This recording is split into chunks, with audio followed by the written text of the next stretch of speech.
Hi guys, ఈరోజు వీడియోలో మనం రీసెంట్గా రిలీజ్ అయిన దృశ్యం 3 మూవీ ఎక్స్ప్లెనేషన్ చూడబోతున్నాం. ఓపెన్ చేస్తే జార్జ్ నిర్మాతగా వ్యవహరించిన దృశ్యం అనే సినిమా ప్రేక్షకుల నుంచి మంచి టాక్ సొంతం చేసుకుని బ్లాక్ బస్టర్ హిట్ అవుతుంది. మలయాళ బాక్సాఫీస్ వద్ద కలెక్షన్ల సునామీని సృష్టించి 100 కోట్ల దిశగా దృశ్యం వేగంగా అడుగులు వేస్తుంటుంది. ప్రతి న్యూస్ ఛానల్ ఈ దృశ్యం మూవీ గురించిన వార్తల్ని టెలికాస్ట్ చేస్తుంటారు. తమ జీవితంలో జరిగిన కొన్ని నిజమైన సంఘటనల ఆధారంగా జార్జ్ ఈ సినిమాని నిర్మిస్తాడు. ఈ సినిమాలో హీరోగా నటించిన హరికుమార్ కెరియర్లో ఇది వన్ ఆఫ్ ద బెస్ట్ ఫిల్మ్గా నిలుస్తుంది. సినిమా బ్లాక్ బస్టర్ అవడంతో జార్జ్ ఫ్యామిలీ చాలా సంతోషంగా ఉంటుంది. కానీ గీత మాత్రం దృశ్యం మూవీ గురించిన న్యూస్ని చూస్తూ జార్జ్ ఫ్యామిలీ గురించే ఆలోచిస్తుంటుంది. కట్ చేస్తే డాక్టర్ రంజని అనే సైకాలజిస్ట్ దగ్గర అంజు తన సెషన్ కంప్లీట్ చేసుకుని కారులో ఇంటికి బయలుదేరుద్ది. ప్రస్తుతం అంజుకి ఎటువంటి మానసిక సమస్యలు కానీ ట్రామాస్ కానీ ఉండవు. తను ప్రశాంతంగా తన లైఫ్ని లీడ్ చేస్తుంటుంది. డాక్టర్ రంజని దగ్గర సెషన్ కంప్లీట్ చేసుకుని ఇంటికి వెళ్తున్న అంజుని చరణ్ అండ్ మధు అనే ఇద్దరు వ్యక్తులు గమనిస్తారు. వీళ్ళిద్దరూ న్యూస్ మలయాళం 24/7 అనే ఛానల్లో రిపోర్టర్స్గా వర్క్ చేస్తుంటారు. మత్తయ్య అనే వ్యక్తి అంజుకి పెళ్లి సంబంధాలు చూస్తుంటాడు. మత్తయ్య జార్జ్ దగ్గరికి వచ్చి, ఇంతకుముందు అంజుని చూసుకోవడానికి వచ్చిన మగపిల్లి వారికి మీతో సంబంధం కలుపుకోవడం ఇష్టం లేదని చెప్పారు. అంజు ఏదో మానసిక వ్యాధికి ట్రీట్మెంట్ తీసుకుంటుందని ఎవరో మగపిల్లి వారికి ఫోన్ చేసి చెప్పారంట. అందుకే వాళ్ళు మీతో సంబంధం కలుపుకోవడానికి నో చెప్పారని అంటాడు. కానీ నిజానికి అంజుకి ఇప్పుడు ఎటువంటి మానసిక సమస్య ఉండదు. ఏంటి ఇలా జరిగిందని రాణి కాస్త సాడ్గా ఫీల్ అవుద్ది. నువ్వేం బాధపడకు, తనకొక మంచి సంబంధం చూసి పెళ్లి చేద్దామని జార్జ్ రాణితో అంటాడు. కట్ చేస్తే డాక్టర్ రంజని జార్జ్ అండ్ రాణిని తన ఇంటికి పిలిచి, ఈ కేసు విషయంలో అంజు అనుకి క్లారిటీ సరిగ్గా లేదు. వాళ్ళు ఇప్పుడు పెద్దవాళ్ళయ్యారు. వాళ్ళలో ఎన్నో ప్రశ్నలు ఉంటాయి. వాటికి సమాధానం మీరు మాత్రమే ఇవ్వగలరు. మీరు పిల్లల్ని తీసుకుని ఎక్కడికైనా ట్రావెల్ చేసిరండి. అలాగే వాళ్ళతో ఏదైనా ఓపెన్గా మాట్లాడండి. దానివల్ల ఎంతో మంచి జరుగుతుందని అంటది.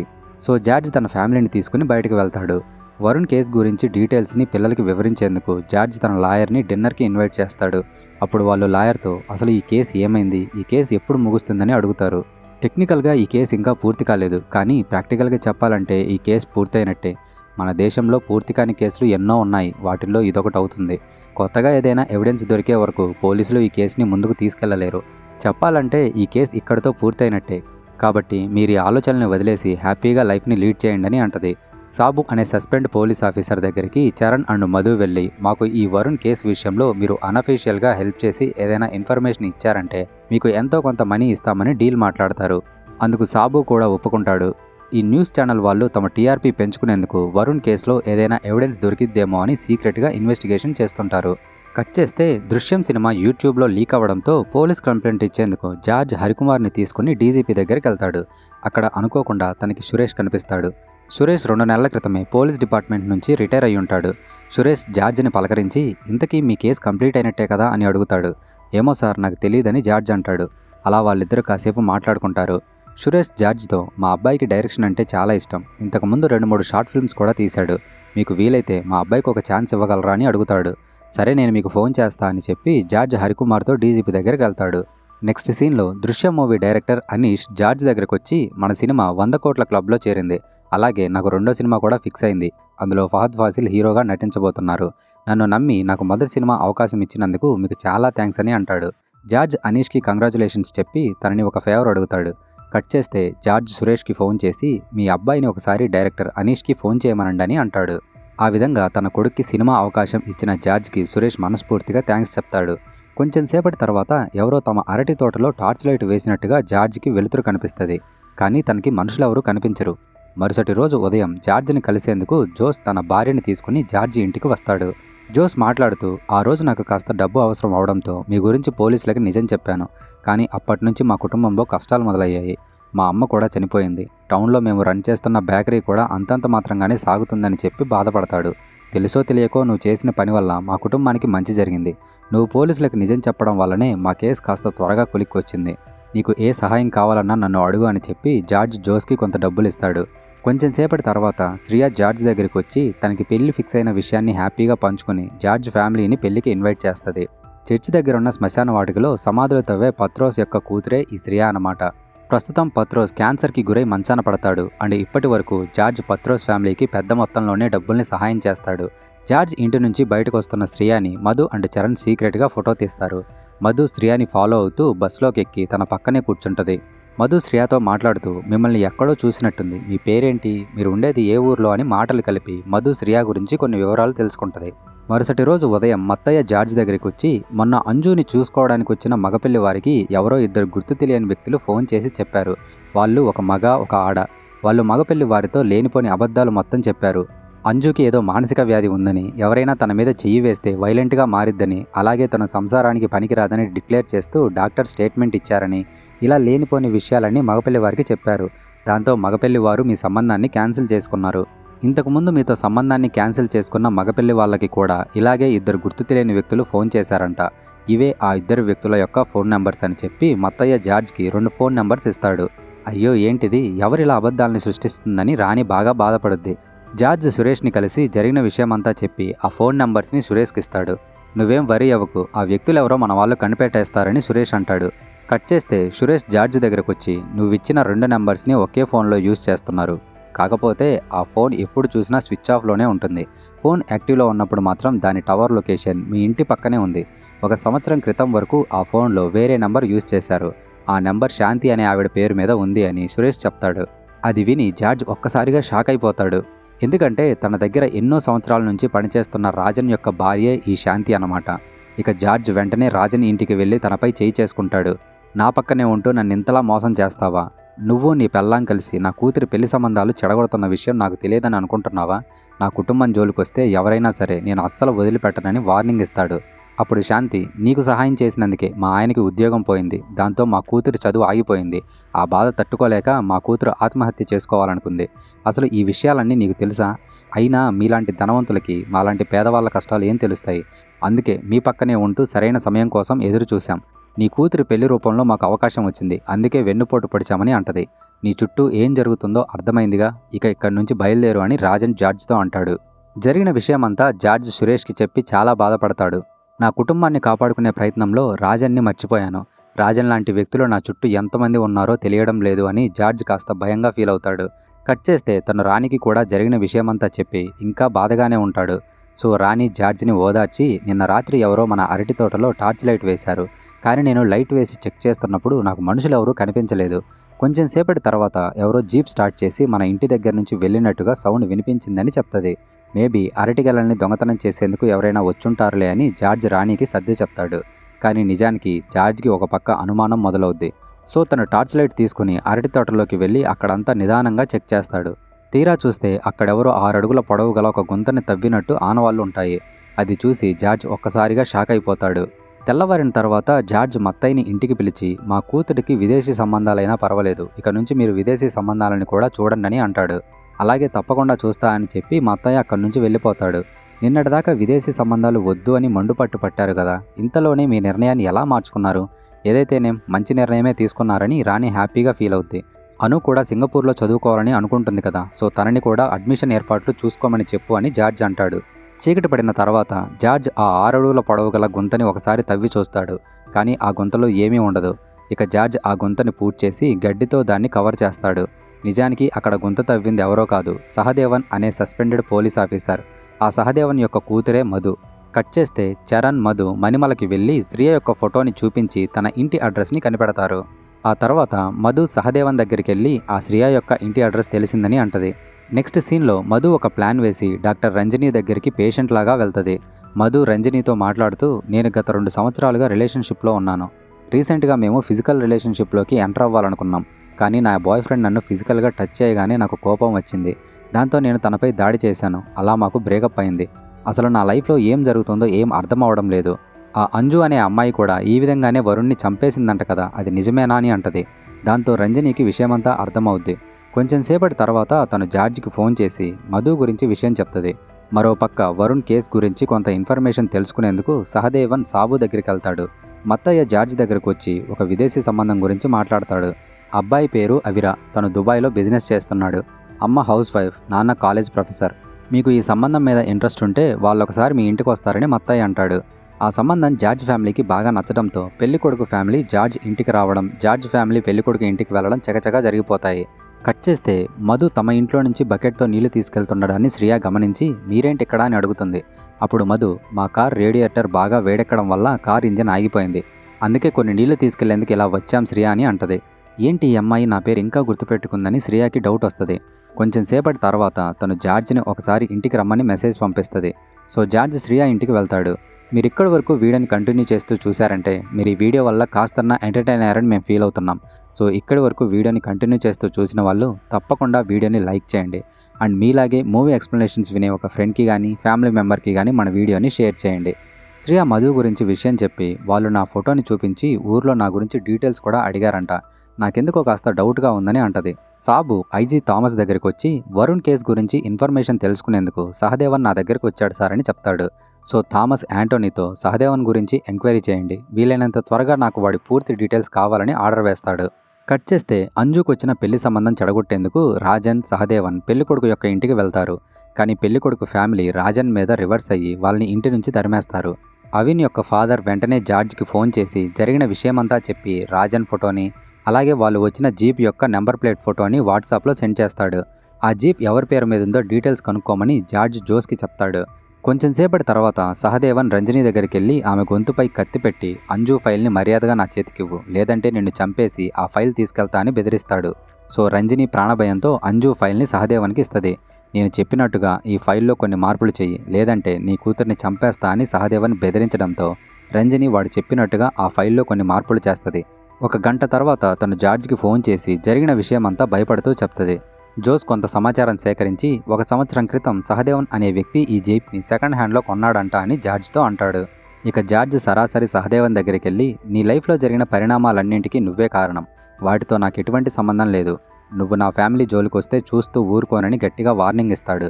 అప్పుడు సహదేవన్ మీకు కాస్త లక్ ఉండడం వల్లే మీరు ఆ వరుణ్ మర్డర్ కేసు నుంచి తప్పించుకున్నారు, కానీ నేను ఈ కేసుని వదిలిపెట్టను, నీ కూతుర్ని విదేశాలకు పంపించి నువ్వెలా ప్రశాంతంగా ఉంటావో నేను చూస్తా అని అంటాడు.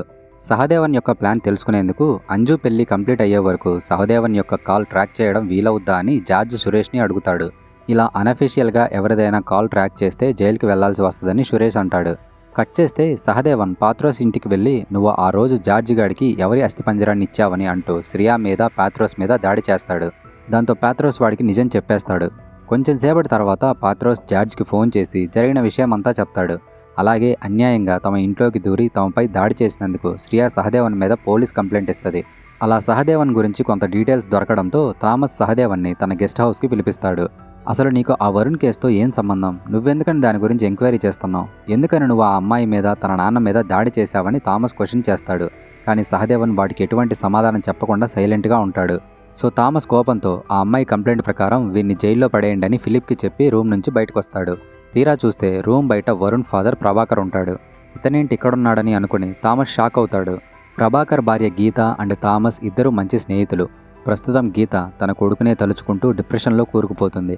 ఇది ఇలాగే కొనసాగితే తన ప్రాణాలకే ప్రమాదం, అందుకనే ఎలాగైనా సరే తన కొడుకుని చంపిన జార్జ్ ఫ్యామిలీ మీద పగ తీర్చుకోవాలని ప్రభాకర్ సహదేవన్కి కొంత డబ్బులిస్తాడు. సో సహదేవన్ ప్రభాకర్ కోసం పనిచేస్తున్నాడనమాట. ప్రభాకర్ థామస్కి ఈ విషయాలన్నీ చెప్పి మీరు కూడా మాకు సహాయం చేస్తే ఆ జార్జ్ ఫ్యామిలీకి వీలైనంత త్వరగా శిక్ష పడేలా చేయొచ్చని అంటాడు. అప్పుడు థామస్ అసలు ఈ కేసు గురించి ఇంతటితో వదిలేద్దామని అనుకున్నాం కదా, మళ్ళీ దీని గురించి ఎందుకు, అసలు సహదేవన్ కూడా మంచివాడు కాదు, వాడిని నమ్మడం కరెక్ట్ కాదని అంటాడు. సహదేవన్ గురించి నేను చూసుకుంటా, వాడికి డబ్బులిస్తే ఏ పనైనా చేస్తాడు, నా కొడుకుని చంపిన వాళ్ళు సంతోషంగా ఉంటే నేను చూడలేకపోతున్నా, వాళ్ళకి మేము పడుతున్న బాధ ఏంటో తెలియాలి. ఆదివారం జార్జ్ కూతురికి నిశ్చితార్థం, ఆ తర్వాత నెల రోజుల్లో పెళ్ళి. ఆ అమ్మాయి పెళ్లి చేసుకుని విదేశాలకి వెళ్ళిపోయిందంటే మేము ఇన్నాళ్ళు పడ్డ కష్టమంతా వృధా అయిపోద్దని ప్రభాకర్ అంటాడు. సహదేవన్ మాట్లాడుతూ ఆ పాత్రోస్ గాడు జార్జ్కి ఎవరి స్కెలిటన్ ఇచ్చాడో నా దగ్గర డీటెయిల్స్ ఉన్నాయి, నాకు తెలిసి వరుణ్ స్కెలిటన్ని జార్జ్ ఆ పాత్రోస్ గాడి ఇంటి కిందే పూడ్చిపెట్టుంటాడు. జార్జ్ కొట్టాయం నుంచి వరుణ్ స్కెలిటన్ని తీసుకుని పంతన్పోడ రిజర్వ్ ఫారెస్ట్కి వెళ్ళి 2 గంటల పాటు అక్కడే ఉన్నట్టుగా ఫోన్ ట్రాకింగ్ చెప్తుంది. ఆ ఫారెస్ట్ యొక్క బార్డర్లోనే జార్జ్ కొంత స్థలాన్ని కొని అందులో ఒక ఇల్లు కట్టి పాత్రోస్కి ఇచ్చాడు. పాత్రోస్ యొక్క పెద్ద కూతుర్ని విదేశాల్లో చదివించింది కూడా జార్జే, కానీ ఏ పేపర్స్లో కూడా జార్జ్ పేరు లేదు. నాకు తెలిసి తన ఇంటి కిందే వరుణ్ స్కెలిటన్ ఉన్నట్టు పాత్రోస్కి కూడా తెలియదని అంటాడు. కానీ థామస్ వాడి మాటలను అంతగా పట్టించుకోడు. వరుణ్ స్కెలిటన్ని పోలీస్ స్టేషన్లో కనిపెట్టిన తర్వాత జార్జ్ ఒక షాప్లో 35 లీటర్ల యాసిడ్ కొన్నాడు. ఒక రబ్బర్ వ్యాపారి ఇలా యాసిడ్ కొనడంలో ఎటువంటి అనుమానం లేదు. జార్జ్కి దాదాపు 4 ఎకరాల రబ్బర్ తోట ఉంది. కానీ ఆ 35 లీటర్ల యాసిడ్ కొన్న తర్వాత జార్జ్ ప్రతి నెల 4 నుంచి 5 లీటర్ల యాసిడ్ కొంటున్నాడు. అంటే ఆ 35 లీటర్ల యాసిడ్తో జార్జ్ వరుణ్ స్కెలిటన్ని ఏదైనా చేసుండొచ్చని థామస్ అంటాడు. అది విన్న ప్రభాకర్ బాగా బాధపడి ఆ దేవుడి దయ వల్ల ఏదో ఒక ఎవిడెన్స్ ద్వారా జార్జ్ ఫ్యామిలీకి శిక్ష పడేలా చేద్దాం, ప్లీజ్ నాకు హెల్ప్ చేయని అంటాడు. ఇక చేసేదేం లేక తనకి సహాయం చేసేందుకు థామస్ ఒప్పుకుంటాడు. కట్ చేస్తే అంజుకి ఎంగేజ్మెంట్ కంప్లీట్ అవుద్ది. పోలీసులు పాత్రోస్ ఇంటికి వెళ్ళి ఎంక్వైరీ చేస్తారు. పాత్రోస్ ఎవరి స్కెలిటన్ని అయితే జార్జ్కి ఇచ్చాడో ఆ స్కెలిటన్ వ్యక్తి యొక్క పేరెంట్స్ దగ్గరికి వెళ్ళి పోలీసులు DNA శాంపిల్స్ తీసుకుంటారు. సో జార్జ్ తన ప్లాన్ ప్రకారం ముందుగానే యాంటిసిపేటరీ బెయిల్కి అప్లై చేస్తాడు. సో ఒకవేళ పోలీసులు అఫీషియల్గా కేసు రీఓపెన్ చేసినా సరే జార్జ్ని అరెస్ట్ చేసి విచారించేందుకు వీలుండదు. అందుకని థామస్ మరో ప్లాన్ వేసి సోమవారం విచారణకి హాజరవ్వాలని రేపే జార్జ్కి ఒక నోటీస్ పంపిద్దాం. అఫ్కోర్స్ వాళ్ళు కోర్టుకి వెళ్తారు. అక్కడ మనం మన గేమ్ స్టార్ట్ చేద్దామని ప్రభాకర్తో అంటాడు. నిజానికి సోమవారమే అంజుకి పెళ్లి. కట్ చేస్తే సోమవారం నాడు పెళ్లి పనులు మొదలవుతాయి. కానీ ఆదివారం నాడే జార్జ్కి నోటీస్ రావడంతో తను ఆ నోటీస్ గురించి ఆలోచిస్తుంటాడు. జార్జ్ తరపున లాయర్ రేణుక కేసు టేకప్ చేస్తుంది. కోర్టు నుంచి అనుమతి వచ్చిన వెంటనే జార్జ్ని అదుపులోకి తీసుకోవాలని పోలీసులు రెడీగా ఉంటారు. రేణుక జడ్జితో మాట్లాడుతూ అంజు యొక్క పెళ్లిని ఆపేందుకే పోలీసులు ఇలా ఉన్నట్టుండి నోటీస్ పంపించి వెంటనే విచారణకి హాజరవ్వాలని ప్రెజర్ చేస్తున్నారని అంటది. అప్పుడు పోలీసుల తరపున లాయర్ మాట్లాడుతూ సాక్ష్యాధారాలు దొరకబట్టే పోలీసులు ఈ కేసుని మళ్ళీ రీఓపెన్ చేశారు. మేబీ ఈ కేసు నుంచి తప్పించుకునేందుకు ఈ పెళ్లి కూడా జార్జ్ వేసిన ప్లాన్ అవ్వచ్చు. సో వెంటనే వాళ్ళని కస్టడీలోకి తీసుకునేందుకు అనుమతి ఇవ్వండి. పెళ్లి జరిగిన తర్వాత జార్జ్ తన కూతుర్ని విదేశాలకు పంపొచ్చని అంటాడు. అలా అనుకుంటే పాస్పోర్ట్ని సీజ్ చేస్తే సరిపోద్ది కదా, ముందు ఈ పెళ్లిని జరగనివ్వండి. ఆ తర్వాత పోలీసులు ఎక్కడికి పిలిచినా జార్జ్ ఖచ్చితంగా హాజరవుతాడని రేణుక అంటది. వాదోపవాదాలు పరిశీలించిన తర్వాత జడ్జి ఒక నిర్ణయానికి వస్తాడు. నెక్స్ట్ హియరింగ్ వరకు పోలీసులు జార్జ్ని అరెస్ట్ చేయకూడదు. ఇప్పటికి పెళ్లిని జరగనివ్వండి అని జడ్జి తీర్పిస్తాడు. దాంతో ఎటువంటి ఇబ్బంది లేకుండా మ్యారేజ్ కంప్లీట్ అవుద్ది. ఆ తర్వాత అంజు, అవిరా తమ హనీమూన్ జరుపుకునేందుకు దగ్గరలోనే ఉన్న మిస్టీ మౌంటైన్ రిసార్ట్కి వెళ్తారు. ఇక్కడే ఒక ట్విస్ట్ రివీల్ అవుద్ది. మత్తయ్య ప్రభాకర్కి ఫోన్ చేసి ఇప్పుడే అవిరా అంజుని తీసుకుని రిసార్ట్కి బయలుదేరాడు అని చెప్తాడు. నిజానికి ఈ అవిరా అండ్ మత్తయ్య ప్రభాకర్ యొక్క మనుషులే అన్నమాట. తమ ప్లాన్లో భాగంగానే మత్తయ్య అవిరా సంబంధాన్ని జార్జ్ ఫ్యామిలీకి చూపించడం, అవిరా అంజుని పెళ్లి చేసుకోవడం జరుగుతాయి. ఈ విషయం తెలిసిన తర్వాత థామస్ ఒక్కసారిగా షాక్ అయిపోయి అసలు ఇక్కడ ఏం జరుగుతుంది, అసలు నీ ప్లాన్ ఏంటని అంటాడు. ఇక ప్రభాకర్ తన ప్లాన్ గురించి థామస్కి చెప్తాడు. అవిరా అంజుని తీసుకుని రిసార్ట్కి వస్తాడు. వాడు ఒక డ్రగ్ కలిపిన డ్రింక్ని అంజుకి ఇచ్చి తన స్పృహ కోల్పోయేలా చేస్తాడు. అప్పుడు సహదేవన్ రిసార్ట్లోకి ఎంట్రీ ఇచ్చి అంజు అవిరాపై దాడి చేసినట్టుగా రక్తపు మరకలతో అలాగే అంజు చేతిలో ఒక కత్తి పెట్టి ఎవిడెన్స్ సృష్టిస్తాడు. తనని రొమాంటిక్గా టచ్ చేయబోయిన అవిరాపై అంజు దాడి చేసినట్టుగా సహదేవన్ ఎవిడెన్స్ సృష్టిస్తాడు. That's all. ఆ తర్వాత అవిరా శ్రీలంక వెళ్ళడం, శ్రీలంక నుంచి ట్యునీషియా అనే దేశానికి వెళ్ళి కొత్త ఐడెంటిటీతో లైఫ్ స్టార్ట్ చేయడం జరుగుతాయి. తనని రొమాంటిక్గా టచ్ చేయబోయిన అవిరాని చంపినట్టుగానే అంజు వరుణ్ణి కూడా చంపేసిందని కోర్టులో చెప్పామంటే ఇక అంజు జైలుకి వెళ్లడం ఖాయం అని ప్రభాకర్ అంటాడు. ఇక ప్లాన్లో భాగంగా అవిరా అంజుకి డ్రగ్ ఇవ్వడం, సహదేవన్ రక్తపు మరకలతో ఎవిడెన్స్ సృష్టిస్తాడు. అలాగే తను జార్జ్కి ఫోన్ చేసి ఇక నీ కూతుర్ని నువ్వు కాపాడలేవని హ్యాపీగా నవ్వుతాడు. సో జార్జ్ టెన్షన్ పడుతూ మిస్టీ మౌంటైన్ రిసార్ట్కి బయలుదేరతాడు. తీరా చూస్తే అంజు గాయాలతోటి బెడ్పై పడిపోయి ఉంటుంది. సరిగ్గా అదే సమయానికి పోలీసులు కూడా రిసార్ట్కి చేరుకుంటారు. ఇక వెంటనే జార్జ్ అంజుని హాస్పిటల్లో జాయిన్ చేపిస్తాడు. అవిరా చనిపోయినట్టుగా ఫేక్ ఎవిడెన్స్ సృష్టించి తనని న్యూ ఐడెంటిటీతో ట్యునీషియా పంపించడం కంటే తనని నిజంగానే చంపేసి జార్జ్ యొక్క అరటి తోటలో పూడ్చిపెట్టడమే మంచిదని సహదేవన్ ప్లాన్ వేస్తాడు. అందుకని ఇంతకుముందు ఆ అరటి తోటలో సహదేవన్ సమాధిని తవ్వి పెడతాడు. కానీ అవిరా తెలివిగా సహదేవన్ నుంచి తప్పించుకుని శ్రీలంకకి పారిపోతాడు. కట్ చేస్తే జార్జ్ సహదేవన్పై కత్తితో దాడి చేసి అసలు మీ ప్లాన్ ఏంటో చెప్పకపోతే నిన్ను చంపేస్తారా అని అంటాడు. ఇక సహదేవన్ అసలు దీని వెనక ఉన్నది నేను కాదు, దీని అంతటికీ కారణం ప్రభాకర్ అండ్ ఐజీ థామస్ అని జరిగిన విషయమంతా చెప్తాడు. అదంతా జోస్ రికార్డ్ చేస్తాడు. మరుసటి రోజు ఉదయం జార్జ్ ప్రభాకర్ అండ్ థామస్ దగ్గరికి వెళ్ళి సహదేవన్తో పాటు వాడి వాంగ్మూలం కూడా నా దగ్గరే ఉంది, ఇక కోర్టులో కలుసుకుందామని అంటాడు. అదృష్టం ఎప్పుడూ నీ వైపే ఉండదు. సహదేవన్ వాంగ్మూలాన్ని బట్టి ఏ కోర్టు నాకు ఉరిశిక్ష విధించదు. ఇక నుంచి మీ కుటుంబం మీద పగ తీర్చుకునేందుకే నేను బతుకుతా అని ప్రభాకరన్ అంటాడు. కట్ చేస్తే జార్జ్ తన ఫ్యామిలీ కోసం ఒక నిర్ణయాన్ని తీసుకుంటాడు. జార్జ్ తన ఫ్యామిలీతో మాట్లాడుతూ తెలుసో తెలియకో మన వల్ల ఒక కుటుంబం నాశనమైంది, మనం ఇకనైనా ప్రశాంతంగా పడుకోవాలి కదా, ఇప్పటికే లేట్ అయిందని చెప్పి జార్జ్ పోలీసులకి లొంగిపోయేందుకు డెసిషన్ తీసుకుంటాడు. లాయర్ రేణుక థామస్తో మాట్లాడుతూ ఇక్కడితో అన్నీ ముగించేసేయాలి, ఇక నుంచి ఎవరూ జార్జ్ ఫ్యామిలీని ఇబ్బంది పెట్టకూడదు, అలాగే జార్జ్కి 5 సంవత్సరాల కంటే తక్కువ శిక్ష పడాలి. వీటన్నింటికి ఒప్పుకుంటేనే జార్జ్ మీకు లొంగిపోయి సహదేవన్ని అలాగే సహదేవన్ యొక్క వాంగ్మూలాన్ని మీకు అందిస్తాడని అంటది. అందుకు థామస్ ఒప్పుకుంటాడు. నా కూతుర్ని శిక్షించాలన్నదే మీ ఉద్దేశం, ఆ ఉద్దేశాన్ని ఇకనైనా ఆపేయండి, లేదంటే నేను నా కూతుర్ని కాపాడుకునేందుకు మిమ్మల్ని చంపడానికైనా వెనుకాడనని జార్జ్ ప్రభాకర్కి వార్నింగ్ ఇస్తాడు. నిజానికి అంజు అవిరాపై దాడి చేసినట్టుగా ప్రభాకర్ సహదేవన్ చేత రక్తపు మరకలతో రిసార్ట్లో ఎవిడెన్స్ సృష్టిస్తాడు కదా. సో ప్లాన్ నుంచి అంజుని తప్పించేందుకు సహదేవన్ అంజు మీద కత్తితో దాడి చేసినట్టుగా జార్జ్ అంజు మీద కత్తితో దాడి చేస్తాడు.